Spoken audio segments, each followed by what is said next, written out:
आप देख रहे हैं एफएम एक्सप्रेस न्यूज। मैं आपके साथ मैनुद्दीन। आज बीजापुर शहर में जेडीएस उम्मीदवार सुनीता चौहान जी ने प्रेस कॉन्फ्रेंस करते हुए कहा, आजादी के बाद बीजापुर से किसी महिला अभ्यर्थी को लोकसभा चुनाव में अवकाश देने वाले जेडीएस और कांग्रेस नेताओं का शुक्रिया अदा किया और साथ ही भाजपा के उम्मीदवार रमेश जिगजिनगी पर निशाना साधते हुए कहा, पिछले 10 सालों में कोई विकास के काम नहीं हुए जो पूरे होने थे और भाजपा के उम्मीदवार रमेश जिगजिनगी का कोई व्यक्तिगत परचेस नहीं है। वो पीएम मोदी का चेहरा दिखाकर वोट मांग रहे हैं। इस बार जनता बदलाव चाहती है, इसलिए जनता ने मुझे चुना है। ನಮ್ಮ ಹಿರಿಯ ರಾಷ್ಟ್ರೀಯ ನಾಯಕರ ಒಂದು ಪಾದಾರವಿಂದ ನನ್ನ ನಮಸ್ಕಾರವನ್ನು ಹೇಳುತ್ತಾ, ಈಗ ನನಗೆ ಎಲ್ಲ ನಮ್ಮ ಜಂಟಿ ನಾಯಕರುಗಳು ಕೂಡಿ ನನಗೆ ಒಂದು ಅಭ್ಯರ್ಥಿಯನ್ನಾಗಿ ಆಯ್ಕೆ ಮಾಡಿದ್ದಕ್ಕೆ ಮೊದಲು ನನ್ನ ಹೃತ್ಪೂರ್ವಕ ಅಭಿನಂದನೆಗಳನ್ನು ನಮ್ಮ ಬಿಜಾಪುರ ಮಹಿಳೆಯರ ಪರವಾಗಿ ಹಾಗೂ ಬಿಜಾಪುರ ಜನತೆಯ ಪರವಾಗಿ ಹಾಗೂ ನಮ್ಮ ಎಲ್ಲ ಯುವ ನಾಯಕರ ಪರವಾಗಿ ಮೊದಲು ನನ್ನ ಕೃತಜ್ಞತೆಗಳನ್ನು ಸಲ್ಲಿಸ್ತೀನಿ. ಇನ್ನೊಂದು ವಿಷಯ ಹೇಳಬೇಕಾದ್ರೆ, ನಮ್ಮ ಈ ಚುನಾವಣೆ ಗೆಲ್ಲುವುದಂತೂ ಬಹಳಷ್ಟು ಸುಸಕ್ಷಿತವಾದಂಥ ಒಂದು ವಿಷಯವನ್ನು ಹೇಳಲಿಕ್ಕೆ ಈ ಸಂದರ್ಭದಲ್ಲಿ ಇಷ್ಟಪಡ್ತೇನೆ. ಯಾಕಂತಂದರೆ ಒಗ್ಗಟ್ಟಿನಲ್ಲಿ ಬಲವಿದೆ. ಮೈತ್ರಿ ಪಕ್ಷ ಇದ್ದರೂ ಕೂಡ ನಮ್ಮ ಈ ಪಕ್ಷ ಬಹಳಷ್ಟು ಒಗ್ಗಟ್ಟಿನಿಂದ ನಡೀತಾ ಇದೆ, ನಡೆಸ್ತೇವ್ರಿ ಇನ್ನು ಮುಂದೆ. ಅದು ಜನತೆಗೆ ಮುಂಬರುವ ದಿನಗಳಲ್ಲಿ ಗೊತ್ತನ್ನು ಆಗ್ತದೆ. ಹಾಗೂ ನಮ್ಮ ಎಲ್ಲ ಇವಾಗ ಬಿಜಾಪುರ ಜನತೆಯ ಮಹಿಳೆಯರು ಅವರ ಒಂದು ಕೂಗು, ಯಾಕಂತಂದ್ರೆ ಸ್ವಾತಂತ್ರ್ಯ ಸಿಕ್ಕಾಗಿಂದನೂ ಮಹಿಳೆಯರಿಗೆ ಒಂದು ಆದ್ಯತೆಯನ್ನು ಕೊಟ್ಟಿರಲಿಲ್ಲ. ಆದರೆ ಈಗ ಸಮ್ಮಿಶ್ರ ಸರ್ಕಾರದಲ್ಲಿ ನಮ್ಮ ವರಿಷ್ಠರು, ನಮ್ಮ ಹಿರಿಯ ನಾಯಕರು ಬಹಳಷ್ಟು ಒಂದು ಮಹಿಳೆಯರಿಗೆ ಪ್ರಮುಖವಾದಂಥ ಒಂದು ಆದ್ಯತೆಯನ್ನು ಕೊಟ್ಟು, ನನಗೆ ಒಂದು ಮಹಿಳೆಯರಿಗೆ ಆದ್ಯತೆ ಕೊಟ್ಟು ಪೂರ್ವದಲ್ಲಿ ನಮ್ಮ ಬಿಜಾಪುರ ಜಿಲ್ಲೆಗೆ ಬಹಳಷ್ಟು ಪ್ರಾಮುಖ್ಯತೆಯನ್ನು ಇತ್ತು ಮಹಿಳೆಯರಿಗೆ ಕೊಡೋದು. ಎಲ್ಲ ಜಿಲ್ಲೆಗಳಲ್ಲಿ ಕೊಟ್ಟಿದ್ದರು, ಬಿಜಾಪುರ ಜಿಲ್ಲೆಗೆ ಪ್ರಥಮ ಬಾರಿ ಕೊಟ್ಟಿದ್ದಾರೆ. ಹಾಗಾಗಿ ಅವರಿಗೆ ನಾನು ಬಹಳಷ್ಟು ಹೆಮ್ಮೆಯಿಂದ ಹೇಳುವುದೆಂದರೆ ನಮ್ಮ ಗೆಲುವಿನ ಮುಖಾಂತರ ತೋರಿಸಲಿಕ್ಕೆ ಇಷ್ಟಪಡ್ತೇವೆ.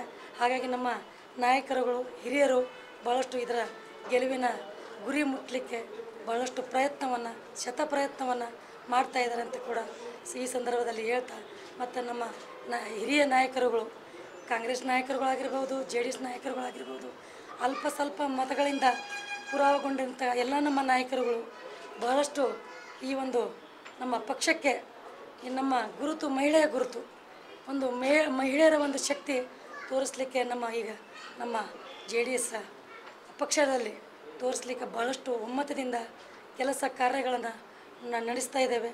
ಇವಾಗ ಆಲ್ರೆಡಿ ಕೆಲಸ ಕಾರ್ಯಗಳು ರೆಡಿ ಆಗಿದೆ ರೀ. ತೋರಿಸ್ಲಿಕ್ಕೆ ಒಂದು 2 ದಿನ ಕಾಲಾವಕಾಶದಲ್ಲಿ ಜನ ಕೊಡ್ತಾರೆ. ನಾವು ಮುಂಬರುವ ದಿನಗಳಲ್ಲಿ ನಾನು ಆಯ್ಕೆ ಮಾಡಿದ ತಕ್ಷಣ ನಮ್ಮ ಅಭಿವೃದ್ಧಿ, ನನ್ನ ಪ್ರಾಮಾಣಿಕತೆ, ನಿಷ್ಠೆ, ಇದು ನಮ್ಮ ಗುರಿ. ಇನ್ನೊಂದು ನೇರ ದಿಟ್ಟ ನಿರಂತರ, ಅದು ಒಂದು ನಿಷ್ಠೆನಲ್ಲಿ. ಇದು ಬಿಜಾಪುರ ಜಿಲ್ಲೆಗೆ ಬಹಳಷ್ಟು ಬರನಾಡು ಆದಂಥ ಜಿಲ್ಲೆ.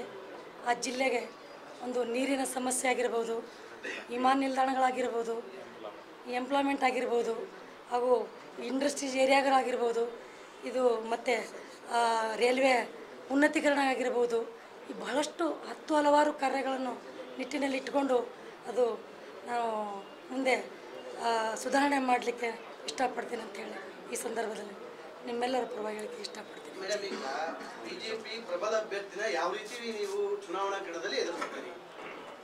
ಬಿಜೆಪಿ ಪ್ರಬಲ ಅಭ್ಯರ್ಥಿ ಅಂತೇಳಿ ನೀವು ಕೇಳಿದ ಪ್ರಶ್ನೆಗೆ ನಾನು ಒಂದೇ ಒಂದು ಉತ್ತರ ಹೇಳಲಿಕ್ಕೆ ಬಯಸ್ತೀನಿ ರೀ. ಅವ್ರ ಹೆಸರ ಮೇಲೆ ಅವರು ನನಗೆ ಓಟ್ ಕೇಳಬೇಡ್ರಿ ಅಂತ ಅವರೇ ಹೇಳ್ತಾರೆ ರೀ. ಹಾಗಾಗಿ ಅವರು ಪ್ರಬಲದಾರೋ ಯಾವ ರೀತಿ ಇದಾರೋ ಅವ್ರ ಜನರೇ ಉತ್ತರ ಕೊಡ್ತಾರೆ ರೀ. ನಾನು ಹೇಳಿದೆ ಮಹಿಳೆಯಾಗಿ ಆದ್ಯತೆ ಸಿಕ್ಕಿದೆ ರಾಜ್ಯದಲ್ಲಿ ಮೊದಲ ಬಾರಿ. ಈ ಜಿಲ್ಲೆಯ ಸಮಸ್ಯೆಗಳು ಮಹಿಳೆಯರು ಏನನ್ನ ನೀವು ಗುರುತಿಸಿದ್ರಿ, ಏನು ಸಂಸತ್ನಲ್ಲಿ ಧ್ವನಿ ಆಗ್ತಿದೆ ಅಂತ ಹೇಳ್ತೀರಿ? ಏನಿದೆ ಬಿಜಾಪುರ ಜಿಲ್ಲೆ ಮಹಿಳೆಯರು ಏನು ಸಮಸ್ಯೆ ಇದೆ? ನೀವು ಪ್ರತಿನಿಧಿಸುವಂತ ಏರಿಯಾದಲ್ಲಿನೇ ಮಹಿಳೆಯರಿಗೂ ಮೈಲ್ಗಟ್ಟಲೆ ಇವತ್ತು ಕೊಡ ಹೊತ್ಕೊಂಡು ನೀರು ತರ್ತಾರೆ, ಅಲ್ಲಿ ಆರಂಭ ಅಲ್ಲಿಂದಾನೆ. ಏನನ್ನು ಗುರುತಿಸಿದ್ರು? ಒಂದು ಪಟ್ಟಿ ಏನಾದ್ರು ನಿಮಗಿದೆಯಾ? ಇದು ಬಿಜಾಪುರ ಜಿಲ್ಲೆ ಪಂಚನದಿಗಳ ಬೀಡು. ಆದರೂ ಕೂಡ ನೀರಿನ ಸಮಸ್ಯೆ ಬಹಳಷ್ಟು ಕಾಣುವಂಥದ್ದು. ಆದರೆ ಕೇಂದ್ರದಲ್ಲಿ ಒಬ್ಬರು ಮಿನಿಸ್ಟರ್ ಇದ್ದಾರೆ ಇವಾಗ ಆಲ್ರೆಡಿ. ಅದರ ಸಮಸ್ಯೆ ಬಗೆಹರ ಮಾಡಿದಾರೋ ಇಲ್ಲೋ ನಾನು ಹೇಳೋದಿಲ್ಲ ರೀ. ಬಟ್ ನಾನು ಮಾಡೋದೊಂದೇ.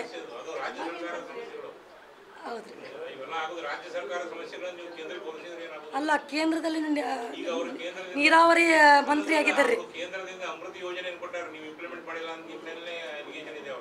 ಅದು ಇಂಪ್ಲಿಮೆಂಟ್ ಮಾಡಿದ್ದು ಅದು JDS ಸರ್ಕಾರ ಬಂದಾಗಿಂದಂತೂ ಹಲವಾರು ಕೆಲಸಗಳಂತ ಇವಾಗ ನಿರಂತರವಾಗಿ ನಡೀತಾನೆ ಇದೆ ರೀ. ಅದರಲ್ಲಿ ಎರಡನೇ ಮಾತೇ ಇಲ್ಲ. और भी लेटेस्ट खबरें देखने के लिए जुड़े रहिए FM एक्सप्रेस न्यूज़ के साथ और हमारे चैनल को सब्सक्राइब करना और साथ ही बेल आइकन को दबाना ना भूलें ताकि हमारी हर एक लेटेस्ट नोटिफिकेशन आप तक पहुंचती रहे। FM एक्सप्रेस न्यूज़, आपकी आवाज़ हमारी पहुंच।